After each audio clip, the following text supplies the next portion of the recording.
दोस्तों आज हम डिस्कस करेंगे कि जो सियालिस है और लेविट्रा है इन दोनों में क्या फ़र्क है। दोस्तों जो सियालिस होती है उसको हम टेडिलाफिल कहते हैं और जो लेविट्रा है वो वार्डेनाफिल है। इन दोनों का फ़र्क हम डिस्कस करेंगे। ये दोनों मेडिसिन जो है ये मर्दाना कमज़ोरी के लिए यूज़ की जाती हैं और इसके अलावा पल्मोनरी हाइपरटेंशन यानी कि ये दिल की बीमारी है, जो खून की नालियाँ फेफड़ों से दिल की तरफ आती हैं उसमें हाइपरटेंशन होती है, उसके लिए यूज़ की जाती हैं।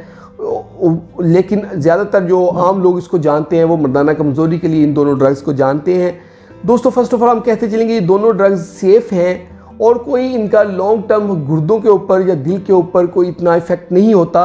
और अगर कोई पेशेंट सेफ़ कैटेगरी में आता है, अगर उसका डॉक्टर उसको रिकमेंड करता है तो वो ये दोनों मेडिसिन ले सकता है, सेफ़ है। और इसके साथ फर्दर हम इनके जो आपस में डिफरेंस है वो हम डिस्कस करेंगे।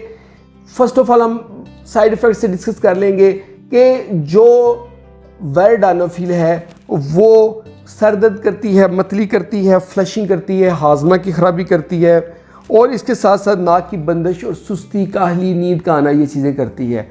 जबकि जो सियालिस है वो ये सारी चीज़ें तो करती, इसके साथ उससे मायल्जिया होता है, जो मसल पेन होती है, बैक पेन होती है, चेस्ट पेन हो सकती है, ये चीज़ें उसमें होती हैं सियालिस के साथ। ये एक डिफरेंस हो गया। दूसरा इनकी डोजेज का डिफरेंस है कि जो लेविट्रा है वो यूजुअली कुछ डॉक्टर्स 2.5 mg से स्टार्ट करते हैं लोएस्ट डोज और 5 mg और 10 mg और 20 mg तक देते हैं। जबकि जो सियालिस है इसकी लोएस्ट डोज हम 5 mg से स्टार्ट करते हैं और 10 mg 20 mg तक देते हैं।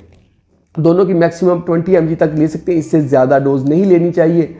और ये दोनों मेडिसिन का पूछा जाता है कि हम अगर हर रोज़ यूज़ करें, अगर लो डोज में हम हर रोज़ रेगुलर भी यूज़ करते हैं तो उसका साइड इफ़ेक्ट कोई नहीं है, कोई नुकसान नहीं है। उससे एक बेहतरी आती है कि पेनिस की ब्लड सप्लाई अच्छी हो जाती है। अगर कंटिन्यूस 3-4 वीक्स तक यूज़ किया जाए, उसके बाद छोड़ दिया जाए तो पेनिस के ऑलरेडी ब्लड सप्लाई अच्छी हो चुकी होती है।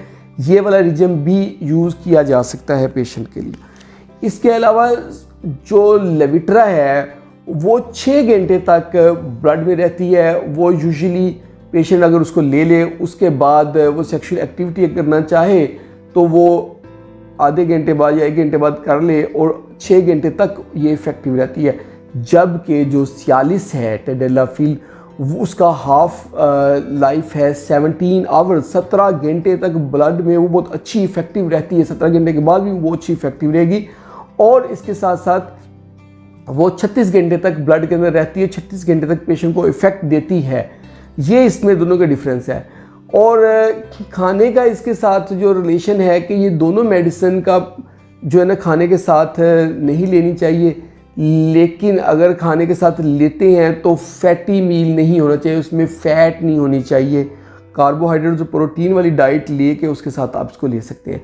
और फ़र्क ये है कि जो लेविट्रा है वो ग्रेप फ्रूट के साथ नहीं लेनी और जबकि जो सियालिस है उसका ग्रेप फ्रूट के साथ लेने या नहीं लेने से कोई तल्लक नहीं। ये इनका आपस में डिफरेंस हो गया। डोजेज का हमने डिफरेंस कर लिया है, साइड इफ़ेक्ट्स का हमने देख लिया है। अब हम आगे डिस्कस करेंगे कि ये हार्ट के लिए कौन सी सेफ़ है।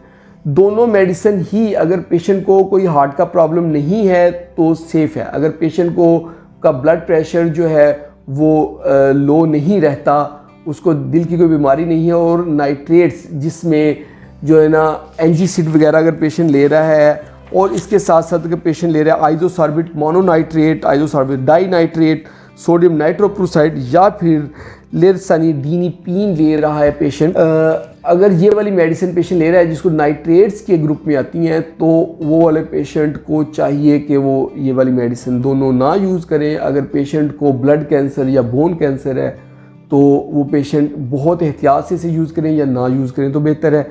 इसके अलावा पेशेंट को अगर पेरोनीज डिजीज़ है यानी कि पीनस अगर टेढ़ा है या फिर भी ना यूज़ किया जाए। अगर पेशेंट को सिकल सेल डिजीज़ है वो ना यूज़, क्योंकि इसमें प्रियापिज्म होने का डर होता है। प्रियापिज्म को थोड़ा सा मैं एक्सप्लोर कर दूँ कि प्रियापिज्म ये होता है कि पीनस की ब्लड सप्लाई बहुत ज़्यादा हो जाती है और इरेक्शन ख़त्म ही नहीं होती, 4 घंटे से ऊपर इरेक्शन रह जाती है। और अगर 4 घंटे से ऊपर इरेक्शन रह रही है तो आपको फ़ौरन एमरजेंसी डॉक्टर के पास जाना चाहिए। क्योंकि अगर अब हमने इरेक्शन को ख़त्म ना किया 4 घंटे के बाद भी तो पीनस की ब्लड सप्लाई ख़त्म होकर पीनस ब्लैक हो सकता है और जड़ भी सकता है। तो ये थे आज की हमारी वीडियो के लेविट्रा और सियालिस में क्या फ़र्क है। होप आप लोगों को वीडियो पसंद आई होगी। अगर पसंद आई तो इसको लाइक कर दें और इसको शेयर करें उन सब दोस्तों के साथ जो इस टाइप की मेडिसिन लेते हैं, ताकि उनका फ़ायदा हो। और हमारे चैनल को जल्दी से सब्सक्राइब कर दें ताकि आपको इस तरह की अच्छी अच्छी वीडियोज़ मिलती रहें। बहुत बहुत शुक्रिया।